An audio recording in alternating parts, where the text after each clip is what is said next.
رب سورت 3 بالانشراح، انسان کامل کے فضائل کے بعد انسان مطلق کے فضائل۔ انسان کامل کون تھے؟ حضور تھے نبی کریم۔ خلاصہ فطرت انسان کا بیان، منکرین قیامت پر زجر۔ بسم اللہ الرحمن الرحیم۔ والتین والزیتون وطور سینین۔ میرے محترم، یہ انسان کامل کا بیان تھا نا۔ حضور کیا ہے؟ اب مطلق انسان کی بات ہو رہی ہے۔ لقد خلقنا الانسان فی احسن تقویم۔ قسم ہے انجیر کی، ذکر شواہد لکھو جی، ذکر شواہد۔ قسم ہے انجیر کی اور قسم ہے زیتون کی، یہ تو کھاتے ہو انجیر بھی زیتون بھی، اور قسم ہے طور سینین کی۔ طور پہاڑ ہے، وہ سینین اس لیے کہا گیا کہ وادی سینا ہے وہاں ساتھ اس کو وادی سینا بھی کہتے ہیں اور وادی سینین بھی کہتے ہیں، دونوں کہتے ہیں، سمجھے جی؟ میرے محترم، عام حضرات تو یہی معنی کرتے ہیں کہ تین بمانے کا انجیر اور زیتون یہ پھل ہیں۔ میں بھی قائل ہوں، یہ بھی معنی ٹھیک ہیں، میں غلط نہیں کہتا، لیکن میرا رجحان ایک اور معنی کی طرف ہے۔ ذرا غور فرمائیے۔ التین الجبل الذی علیہ دمشق، تین وہ پہاڑ ہے جس کے اوپر کون قائم ہے؟ دمشق کا شہر قائم ہے۔ اس پہاڑ کا نام کیا ہے؟ تین، سمجھے؟ وہ انجیر وہاں ہوتے ہوں گے اس لیے تین آ گیا۔ والزیتون الجبل الذی علیہ بیت المقدس، بیت المقدس کے پہاڑ کا نام کیا ہے جی؟ زیتون۔ قال قتادہ ویؤید ھذا المعنی ملائمتہ لما بعدہ، تفسیر قرطبی کا حوالہ ہے۔ ذرا میرے محترم غور کرو کہ طور سینین درخت ہے یا پہاڑ ہے؟ جب طور سینین پہاڑ ہے تو یہ دو بھی کیا ہیں؟ جب ہے یقین پہاڑ ہیں موجود وہاں، تو تین بھی پہاڑ ہے، دمشق کا پہاڑ، اور زیتون بھی پہاڑ ہے، بیت المقدس والا پہاڑ۔ تو قسم ہے کس پہاڑ کی؟ جس کا نام تین ہے، جہاں ابراہیم علیہ السلام رہتے تھے۔ تو یہ دلیل نقلی ہو گئی ابراہیم علیہ السلام سے۔ قسم ہے زیتون کی، یہ کون سا پہاڑ؟ بیت المقدس والا، جہاں عیسیٰ علیہ السلام رہتے تھے۔ تو یہ دلیل نقلی ہوگی کس سے؟ وہ عیسیٰ علیہ السلام سے، پہلے ابراہیم علیہ السلام سے۔ وطور سینین، یہ دلیل نقلی کس سے ہے بتاؤ؟ موسیٰ علیہ السلام سے۔ وھذا البلد، یہ کس سے ہو گیا؟ حضور، ہاں، یہ دلیل وحی لکھ لو بھئی۔ جب طور بھی پہاڑ ہے، ایک مقام ہے نا، کہ ھذا البلد الامین، کہ مکے کا شہر جو ہے وہ بھی تو پہاڑ ہے نا وہاں، وہ بھی مقام ہے یا درخت ہے؟ جب وہ دو مقام ہے، طور بھی تو بلد بھی، یہی مقام لو، پہاڑ مراد لو۔ میرا رجحان اس طرف ہے، اور وہ بھی ٹھیک ہے، اس کو میں غلط نہیں کہتا، وہ بھی علماء نے لکھا ہے۔ تو دلیل نقلی ابراہیم علیہ السلام سے، عیسیٰ علیہ السلام سے، موسیٰ علیہ السلام سے، دلیل وحی، یہ سارے دلالت کرتے ہیں کہ لقد خلقنا الانسان فی احسن تقویم۔ یہ جواب قسم ہے، جواب قسم اور فطرت انسان کا بیان، جواب قسم اور فطرت انسان کا بیان۔ البتہ تحقیق پیدا کیا ہم نے انسان کو خوبصورت سانچے میں، فی احسن تقویم کا نام کو خوبصورت سانچا، ہم نے انسان کو ڈھالا ہے خوبصورت سانچے میں۔ بھئی سانچے ہوتے ہیں نا سناروں کے پاس، تو اس کے اندر زیورات بناتے ہیں، تو جس طرح سانچا اچھا ہوگا زیور بھی کیا بنتا ہے؟ اچھا ہی بنتا ہے، زیور ڈھال دیتے ہیں، سونے کو چاندی کو ڈھال دیتے ہیں۔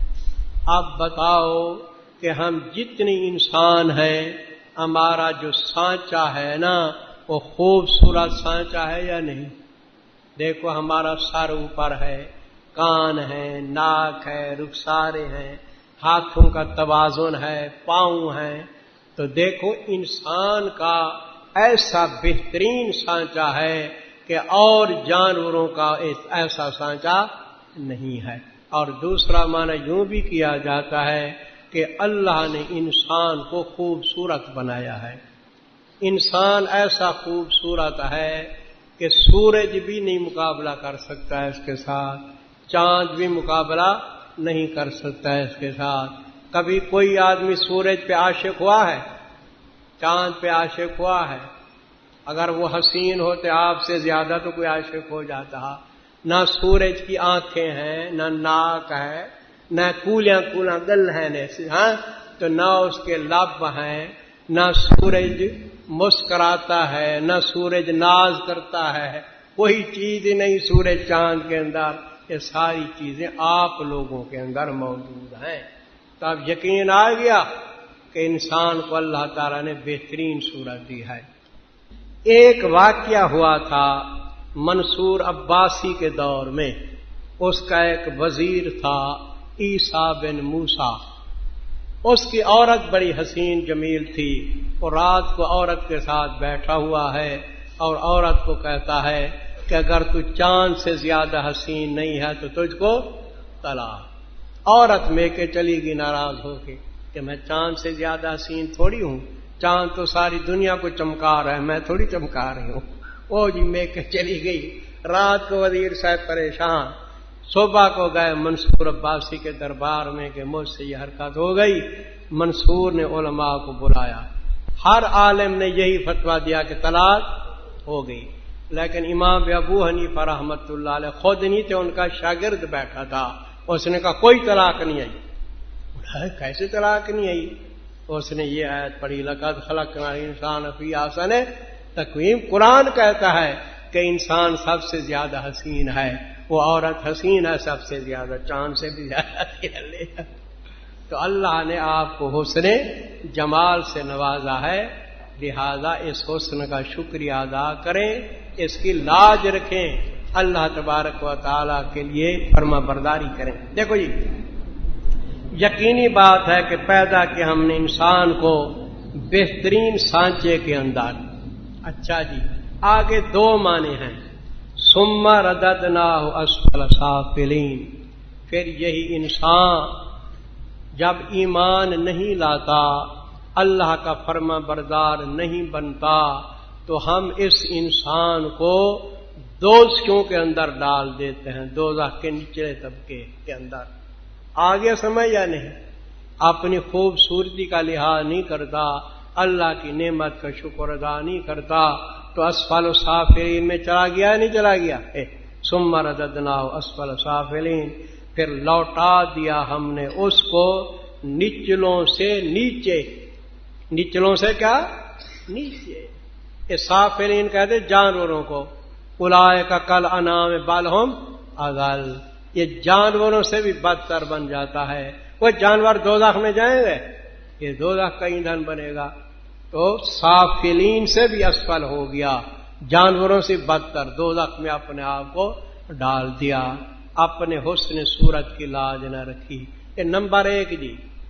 نمبر دو یہ ہے کہ انسان بڑا خوبصورت ہے، لیکن جب اس کی جوانی ہے تو خوبصورتی پہ ناز کرتا ہے، جب بڑھاپا آ جاتا ہے نا، بہت بوڑھا ہو گیا، چل نہیں سکتا، ہر وقت کھنگار کھنگار اہو اہو اہو کرتا رہتا ہے، کوئی آدمی قریب تک نہیں جاتا، بیٹے بھی اس کے ساتھ پورا توافق نہیں کرتے، تو اللہ تعالیٰ فرمایا دیکھو یہ اسفل سافلین بن گیا۔ یہ جانور بوڑھا ہو جاتا ہے پھر بھی دودھ دیتی ہے، گائے بکری دودھ دیتا ہے، یہ تو کسی کام کا نہ رہا، اس لیے جانور کو ذبح کرتے ہیں، کوئی نہ کوئی چمڑا شمڑا حاصل ہو جاتا ہے نا۔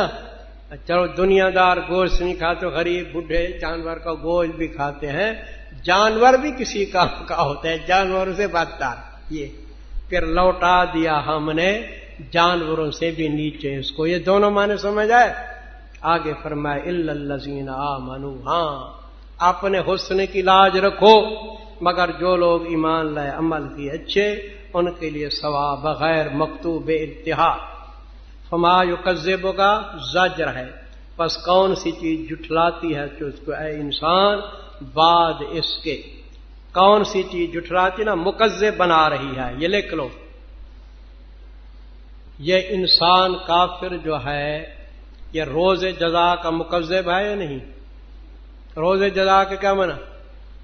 قیامت کا مکذب ہے نا. تو یہی اللہ نے فرمایا کون سی چیز مکذب بنا رہی ہے تجھ کو بعد اس کے ساتھ قیامت کے یعنی دن جزا کے.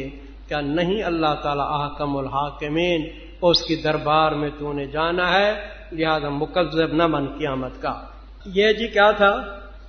فطرت انسان بیان کی گئی کہ اللہ نے انسان کو خوبصورت بنایا. اب انسان جو بن گیا تو اللہ تبارک و تعالیٰ نے اس کی تربیت کرنی ہے نہیں کرنی؟